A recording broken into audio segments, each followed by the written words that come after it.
Assalomu alaykum hurmatli patronlarimiz. Bizga hozir bitta Lacetti'miz keldi. Ma'lumotini sirasiz aytib o'tamiz. Akalar, mashinamiz 2010-yil 4 ta bo'lg'ini yaxshi holatda, kalpaklarigacha bor, metan gaz balonlarigacha bor, yurgani akalar 3 kunlikka borib qolgan.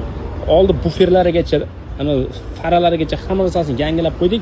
Eski holatini video qilib qo'ydik. Tomdan pastni akalar septirib qo'ydik. $350 ga mashinaning kuzovini tiniq qilib zo'r qilib berishdi akalar. Kuzovda hech qanaqa sirilgan joyi yo'q.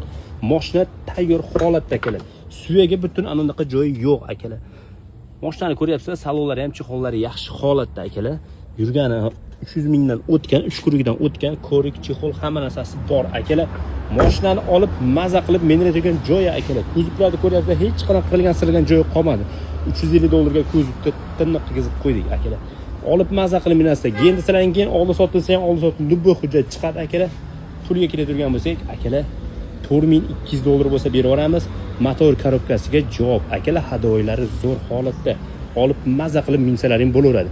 Barterga любой mashinani olib qolaveramiz, kelishib yetmaganini bankam qilib beraveramiz akalar. Telegramga tez o'tib olinglar. Telegram kanallariga nomerlarni qo'yib qo'yamiz. Bemalol aloqaga chiqib baraka qilib olsalaring bo'laveradi. 2010 oldi laboylarigacha, gerb laboylarigacha qo'yib qo'ydik. Hech qanaqa rasxod qolmadi. Faqat olib minadigan joy akalar. Yetmagan bank qilib beraveramiz. Barterga ham kelishaveramiz. $4200 akalar. Hammaga rahmat, salomat bo'linglar.